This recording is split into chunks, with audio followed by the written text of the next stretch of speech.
함께 사도신경으로 신앙 고백합니다. 전능하사 천지를 만드신 하나님 아버지를 내가 믿사오며 그 외아들 우리 주 예수 그리스도를 믿사오니 이는 성령으로 잉태하사 동정녀 마리아에게 나시고 본디오 빌라도에게 고난을 받으사 십자가에 못 박혀 죽으시고 장사한 지 사흘 만에 죽은 자 가운데서 다시 살아나시며 하늘에 오르사 전능하신 하나님 우편에 앉아 계시다가 저리로서 산 자와 죽은 자를 심판하러 오시리라.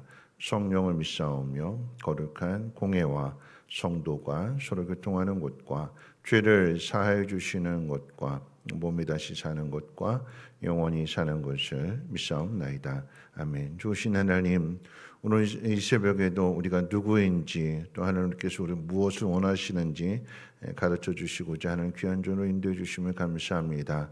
귀를 열어 듣게 하시고 주신 그 말씀 마음 가운데 새김으로 인하여서 우리의 뜻대로 살아가는 삶이 아니라 하나님의 뜻대로 살아가는 삶을 통하여서 하나님의 영광을 보게 해 주시고 그 기쁨과 그 감사한 일들을 많은 사람들에게 나눌 수 있도록 하나님 인도해 주시옵소서. 감사드리며 모든 말씀 예수님의 이름으로 기도합니다. 아멘. 하나님 말씀 봅니다. 하나님 말씀은 요한복음 16장 16절 말씀부터 24절까지 한 절씩 교독을 읽겠습니다. 요한복음 16장 16절로 24절까지 한 절씩 교독을 읽겠습니다. 조금 있으면 너희가 나를 보지 못하겠고 또 조금 있으면 나를 보리라 하시니 제자 중에서 서로 말하되 우리에게 말씀하신 바 조금 있으면 나를 보지 못하겠고 또 조금 있으면 나를 보리라 하시며 또 내가 아버지께로 감이라 하신 것이 무슨 말씀이냐 하고 또 말하되 조금 있으면이라 하신 말씀이 무슨 말씀이냐 무엇을 말씀하시는지 알지 못하느라 하거늘 예수께서 그 묻고자 함을 아시고 이르시되 내 말이 조금 있으면 나를 보지 못하겠고 또 조금 있으면 나를 보리라 하므로 서로 무난하느냐. 내가 진실로 진실로 너희에게 이르노니 너희는 곡하고 애통하겠으나 세상은 기뻐하리라. 너희는 근심하겠으나 너희 근심이 도리어 기쁨이 되리라. 여자가 해산하게 되면 그때가 이르렀으므로 근심하나 아이를 낳으면 세상의 사람 난 기쁨으로 말미암아 그 고통을 다시 기억하지 아니하느니라. 지금은 너희가 근심하나 내가 다시 너희를 보리니 너희 마음이 기쁠 것이요 너희 기쁨을 빼앗을 자가 없으리라. 그날에는 너희가 아무것도 내게 묻지 아니하리라. 내가 진실로 진실로 너희에게 이르노니 너희가 무엇이든지 아버지께 구하는 것을 내 이름으로 주시리라. 지금까지는 너희가 내 이름으로 아무것도 구하지 아니하였으나 구하라 그리하면 받으리니 너희 기쁨이 충만하리라. 아멘. 아멘. 예수님 십자가의 죽음을 앞에 두시고 마지막 설교를 14장에서 시작하셔서 그 설교가 이제 오늘 본문이 되는 16장으로 맞춰지게 됩니다. 14장의 설교 시작에 근심하지 말라. 십자가의 죽음을 가르쳐 주시기 위한 설교니까 근심하지 말라. 그리고 16장의 마지막 말씀도 33절에 보면 평안하라. 세상에서는 너희가 환난을 당하지만 담대하라. 내가 세상을 이겼다. 그 십자가의 죽음을 이제 제자들에게 말씀하시는데 당장 이제 내일 있게 될 일들인데 제자들은 전혀 기대하지 않았던 일들이니까 예수님의 제자들이 예수님을 따르고 제자가 된 이유는 뭐냐면 고난 당하려고 제자가 된 거 아니잖아요. 편안하려고 잘 되려고 예수를 믿었고 예수를 따라다녔는데 우리도 마찬가지인 거죠. 예수 믿는 목적이 뭐냐? 고난 당하려고 예수 믿는 게 아니고 편안하게 살려고 잘 살려고 아프지 않게 살려고 그래서 예수를 믿었는데 현실은 여러 가지 힘들고 어려운 일들을 더 많이 겪게 됩니다.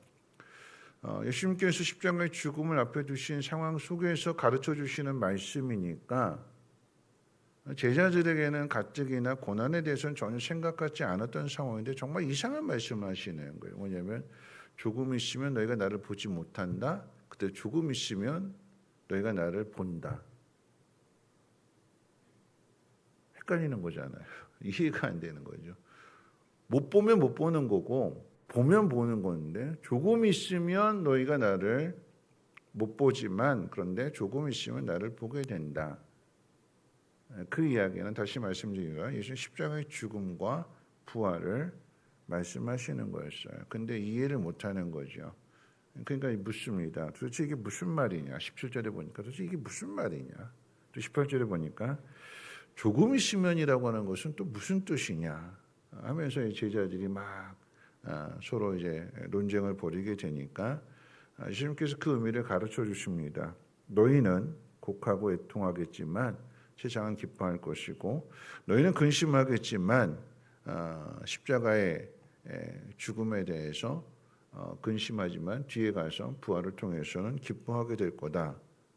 이 말씀을 가르쳐 주셨어요. 그리고 이제 두 가지 중요한 말씀을 하시는데 뭐라고 이야기하냐면 23절 말씀을 보면 그날에는 너희가 아무것도 내게 묻지 아니하리라.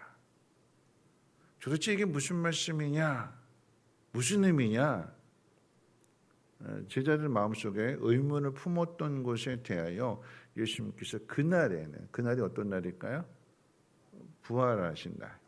그걸 직접 이해하지 못했던 그 일을 제자들이 보게 된 그날에는 더 이상 묻지 않을 거다. 왜 묻지 않을까요? 궁금해했던 것이 다 풀어지게 되니까 아 그런 거였구나. 그때 그런 말씀을 하셨는데 우리가 이해하지 못했고 깨닫지 못했는데 정말 말씀하신 대로 그날이 이루어졌구나. 너희가 근심했지만 그 근심했던 그 일로 인해서 기쁨이 될 거다. 예수님의 죽음으로 인해서 근심했는데 이제 난 어떻게 살아야 되나 막막했는데 부활하신 주님을 만나게 되니까 그 기쁨은 이루 말할 수 없는 거죠. 그 마음속에 찾아온 그 담대함, 믿음 이런 것들은 이루 말할 수가 없는 것입니다. 자, 오늘 그 날을 보게 된 사람, 그래서 궁금증이 풀어진 사람이 해야 될 일을 가르쳐 주게 되는데 24절 말씀입니다. 우리 24절 같이 한번 읽어볼까요? 함께 읽어봅니다. 시작. 지금까지는 너희가 내 이름으로 아무것도 구하지 아니하였으나 구하라 그리하면 받으리니 너희 기쁨이 충만하리라. 지금까지는 너희가 구하지 않았는데 이제는 너희가 구해라. 지금까지와 이제를 연결하는 게 바로 이제 그날입니다. 그날에는 다시 말하면 알지 못했던 것들이 이제 알게 된 그날. 죽음으로 다 끝났구나. 절망 가운데 있었지만 예수님의 부활을 경험하게 된 그때부터는 이제 뭐 하라고요? 기도하라고요. 이전과 지금으로 이제부터로 나눠질 수가 있는데 그런데 그 기준이 뭐냐면 예수님이 계실 때는 예수님이 다 해주셨어요. 기도도 예수님이 하셨습니다. 제자들에게 따라다니면 했어요. 기적을 행하시고 능력을 나타나시는 것도 예수님이 다 해주셨어요. 제자들은 그냥 따라다니기만 하면 됐습니다. 근데 예수님이 떠나시고 난 다음에는 제자들이 기도해야 되는 거고 제자들이 예수님이 그 일을 해야 되는 거죠. 그럼 꼭 잊지 말아야 되는 건 뭐냐면 예수님 부활하셨다고 해서 고난이 사라지고 모든 게 다 형통하게 되고 평안하게 된 일이 아니다라고 하는 이야기. 예수님 부활은 하셨지만 상황은 똑같습니다. 사람들의 마음이 달라지지 않았어요. 예수님을 죽인 사람들이 여전히 예수님의 제자들을 죽이려고 합니다. 그럼 잘 이해하셔야 돼요. 여러분 우리가 예수님의 제자가 된다는 이야기는 뭐냐면 예수님과 같은 길을 걸어가잖아요. 예수님이 스스로 왕이 되려고 하지 않으셨습니다. 사람들의 인정을 받고 인기를 얻어서 무언가를 이루려고 하지 않으셨어요. 사람들에게 배척당하셨고 고난당하셨고 버림당하셨고 죽임을 당하셨습니다. 그런데 그 길을 통해서 부활을 이뤄내시는 거잖아요. 우리가 가야 할 길은 내 삶에 죽음이 없었으면 좋겠다. 내 삶에 고난이 없었으면 좋겠다. 그건 예수의 길이 아닌 거예요. 예수의 길로 가야 되는 거죠. 주님이 가신 길로 가야 되는 거예요. 그 길을 가야 거기에 부활이 있는 거고 부활하신 주님을 우리가 만나게 되는 거고 우리도 함께 부활의 영광을 누리게 되는 거죠. 예수님께서 기도하라고 말씀하십니다. 기도. 그럼 이 기도가 중요한데 오늘 이 본문 말씀을 통해서 제자들에게 기도하라 그러는데 중요한 걸 가르쳐 주시는데 뭘 가르쳐 주냐면 내 이름으로 기도해라 이렇게 말씀하세요. 너희가 이제는 내 이름으로 기도해라. 예수의 이름으로 기도하라라고 하는 거죠. 왜 예수의 이름으로 기도하는 걸까요? 왜 또한 예수님께서 그것을 가르쳐 주시는 거죠? 그럼 그 의미는 하나님께서 우리를 구원하실 때 예수님의 십자가의 죽음과 부활을 하나님이 계획하신 일이에요. 하나님 계획하신 그 일에 예수님은 순종하심으로써 하나님 계획하신 일을 성취하셨습니다. 우리의 구원이 예수님으로 말미암아 이루어졌기 때문에 그것은 또한 하나님이 계획하신 일이었고 예수님 순종하셔서 이루어졌으니까 하나님의 자녀가 된 우리들이 예수님과 똑같이 우리에게 향하신 하나님의 계획을 이루려고 한다면 예수님과 똑같은 길을 걸어가야 되는 거잖아요. 앞서가신 그 예수님의 이름을 의지해서 기도하는 거고 예수님의 이름을 의지해서 하나님이 행하신 그 놀라운 일들을 우리도 나타내게 되는 거예요. 단지 예수의 이름으로 기도한다라고 하는 것이 그냥 뭐 마술을 할 때 뭐 수리수리 마술이 하는 것처럼 어떤 주문을 외우는 거 그런 의미가 아닌 거예요. 끝날 때 어떤 추임새로 마무리할 때 예수님의 이름으로 기도합니다. 그 의미가 아니라 여러분 잘 보세요. 제자들이 예수님 죽은 다음에 부활하셨고 하늘로 올라가셨잖아요. 안 계시잖아요. 그럼 제자들만 덩그러니 남겨져 있는 거예요. 근데 제자들에게 꼬리표가 붙습니다. 무슨 꼬리표냐면 예수의 제자들이다. 예수의 이름을 버리면 고난 받을 일이 없어요. 예수의 이름 때문에 고난을 당하는 거예요. 예수의 이름 때문에 환난을 당하는 거고 예수의 이름 때문에 너희들 잡히면 죽인다. 죽음의 위협을 받는 상황입니다. 그 이름 버리면 고난이 없는 거예요. 우리가 남이가 친하게 지내자 예수의 이름을 버리면 그렇게 살 수 있어요. 예수의 이름 때문에 고난을 당하는 거잖아요. 그러면 제자들이 할 일은 예수님 가르치신 게 뭐냐면 너희가 내 이름 때문에 고난을 당하니까 내 이름으로 구해라. 그러면 어떻게 해요? 예수의 이름으로 고난 당하는 사람들을 위해서 주님이 응답해 주신대요. 예수님의 이름 때문에 그러니까 예수님 입장에서 이야기하면 나 때문에 고난 당하는 거니까 어떻게 해요? 도와주고 싶은 거잖아요. 예수의 이름이라고 하는 것은 우리가 예수님 앞에 기도해야 되는 것은 예수님의 일을 하기 위해서 기도해야 되는 거고 예수님의 일을 하기 위해서 기도하려고 하니까 그 앞서 행하신 그 예수님의 이름으로 우리에게 연약함, 우리의 필요한 것을 구할 때에 응답해 주시는 거예요. 그걸 약속으로 주시는 거거든요.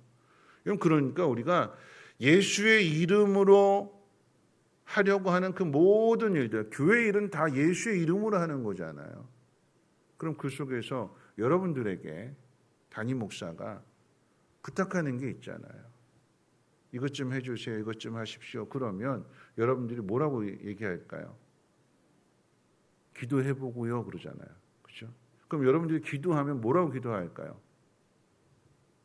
하나님, 이진 목사가 이거 하라고 그러는데 해야 될까요? 말아야 될까요? 이걸 하나님 앞에 물어야 될까요? 교회에서 하고자 하는 그 일에 대해서 하나님께서 담임 목사에게 그 마음을 주셨기 때문에 이 일은 해라 하고 담임 목사에게 명령하신 거거든요.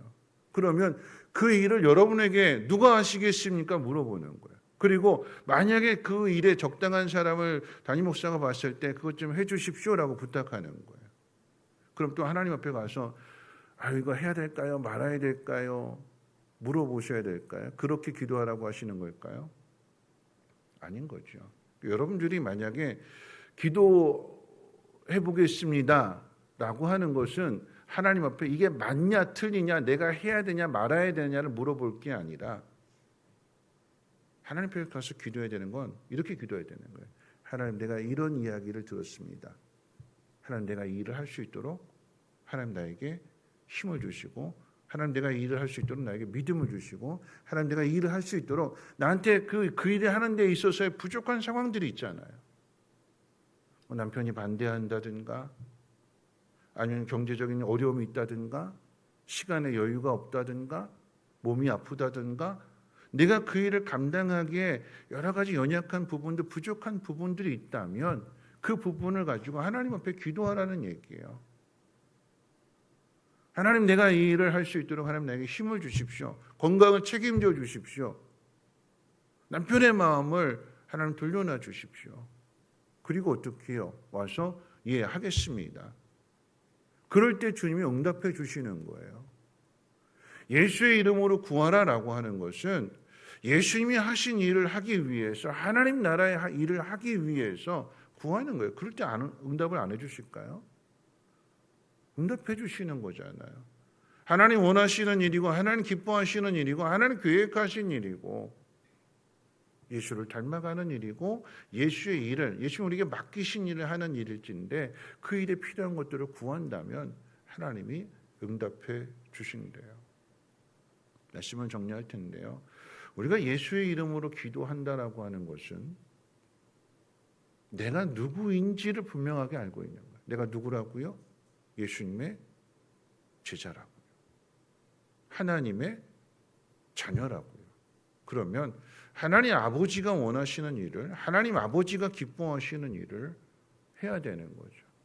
그 일을 행할 때에 앞서 걸어가신 예수님이 본이 되셨기 때문에 우리의 연약함도 아시고 우리의 고통도 아시고 우리의 괴로움도 아시고 모든 것을 다 아시는 주님이 우리를 도와주시겠대요. 그래서 예수의 이름으로 기도하는 거예요. 예수의 이름을 버리면 세상이 우리를 힘들게 하지 않아요. 세상이 우리를 괴롭히지 않아요. 예수의 이름 때문에 고난을 당하고 있는데 그 모습을 주님이 보시고 얼마나 기특하시고 얼마나 대견하실까요? 아, 그래 고맙다. 네가 나를 위해서 이렇게 어려움을 당하고 있구나. 네가 구하는 거 내가 응답해 줄게. 거기에 능력이 나타나게 되는 거고 그게 믿음이 되는 거죠. 말씀을 마치는데 예수님께서 오늘 이걸 비유로 뭐라고 말씀하셨냐면 여인이 해산하는 그 수고를 통해서 아이를 낳게 되었을 때 그 앞서 해산하는 수고, 해산하는 고통을 다 잊어버리고 뭐만 남아요?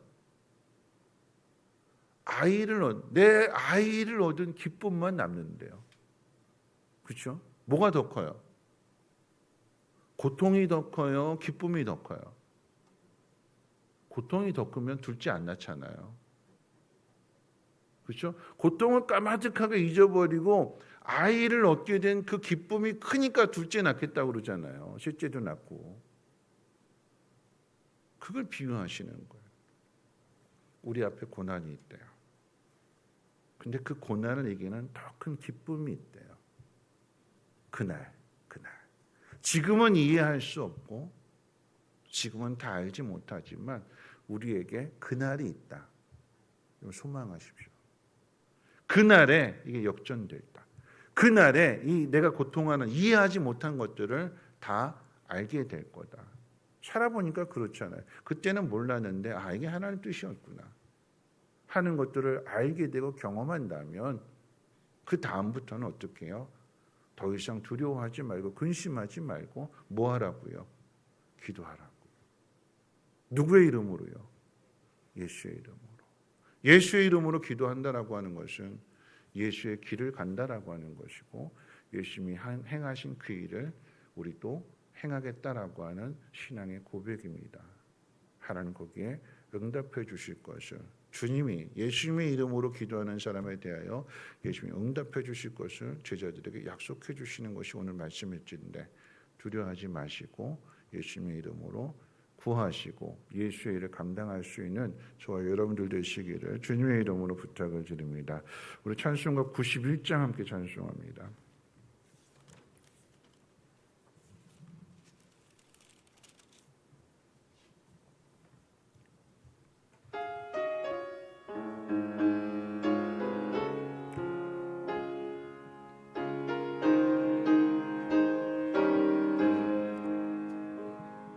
슬픈 마음 있는 사람 예수 이름 믿으며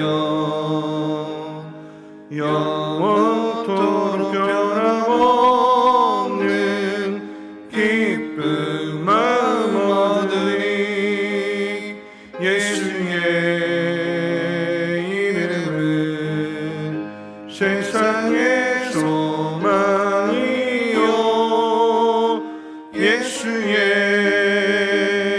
이름은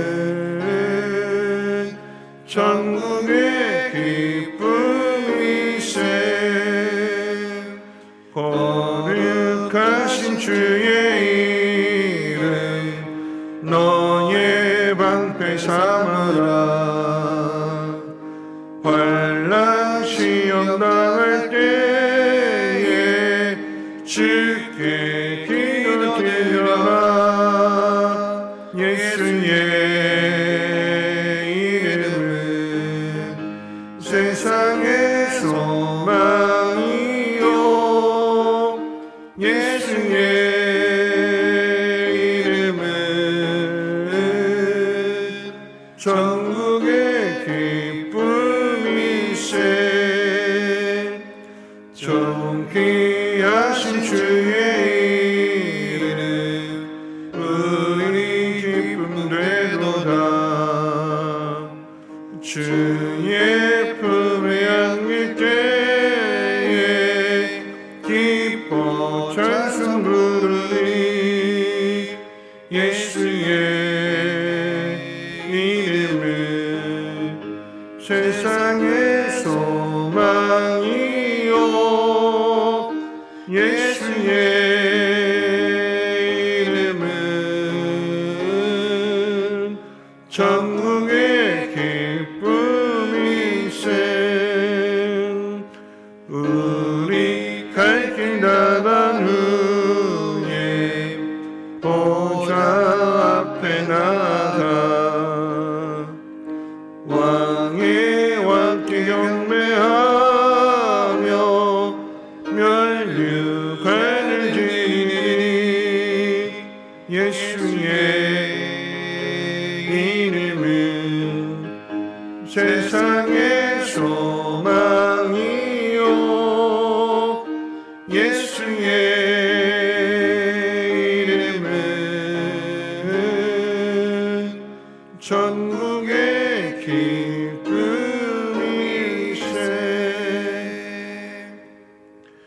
오늘 말씀 생각하면서 함께 기도하실 텐데요. 예수님 제자들을 부르셨을 때 처음의 모습은 많은 기적들을 행하고 표적을 나타내는 모습이니까 얼마나 신이 났겠어요. 얼마나 큰 기대, 얼마나 많은 기대를 했을까요? 근데 처음부터 예수님이 십자가의 고난을 제자를 부르실 때 야, 난 죽으러 왔다. 세상이 너희를 위협할 거다. 그거 처음부터 가르쳐 주셨으면 제자들에서는 아무도 없죠. 믿음이 아직 자라지 않았기 때문에 차근차근 가르쳐 주시고 깨닫게 하시고 하나님의 아들을 고백하는 그 고백 다음에 그 다음에 죽음에 대해서 말씀하시는 거잖아요. 우리 신앙도 마찬가지입니다. 모든 것이 다 편안하고 모든 것이 다 좋은 게 믿음이 아니라 믿음은 그 너머에 있는 걸 보는 거예요. 죽음이 끝이 아니라 죽음 다음에 부활이 있다. 지금은 다 이해하지 못하지만 그날에 가면 이해하게 될 거다. 그 일을 위해서 필요한 것이 무엇이냐면 예수의 이름으로 구해라. 그 길을 벗어나지 말고 그 이름을 붙들고 그 길을 걸어가라. 그 너머에 그날이 있는 거잖아요. 부활의 그날이, 모든 것을 알게 되는 그날이. 오늘 새벽 기도하실 때 하나님 예수의 이름을 붙들고 그 길을 가게 하여 주시고 우리의 연약함과 부족함을 예수의 이름으로 구할 때에 주여 들어주시고 응답해 주시고 힘과 능력을 더해 주셔서 예수의 삶을 살아가게 하시고 하나님의 나라를 이룰 수 있는 복된 삶이 되게 하옵소서. 지금은 다 이해하지 못할지라도 후에 기뻐할 수 있는 근심하지 않고 두려워하지 않고 담대한 믿음을 가진 그날을 향해서 담대히 나갈 수 있도록 하나님 인도해 달라고 우리 함께 통성으로 하나님 앞에 기도합니다. 사랑 많으신 하나님 감사합니다. 하나님의 뜻을 우리가 다 이해하지 못합니다. 다 알지 못합니다. 오늘 제자들도 무슨 말이냐, 무슨 의미냐 도저히 이해할 수 없다 하신 것들을 주님이 하나씩 가르쳐 주시지만 예수님께서 말씀하신 그 날이 이르러서 비로소 모든 것들을 알게 되고 이해하게 됩니다. 하나님, 오늘 약속의 말씀을 붙들고 살아가는 우리들이 그 약속의 말씀이 이루어진 그 날을 향해서 마음 흔들리지 아니하게 도와주시고 담대하게 하여 주시고 계속해서 그 길을 걸어가며 예수의 이름으로 구하게 될 때에 주께서 들어주시고 응답해 주시옵소서.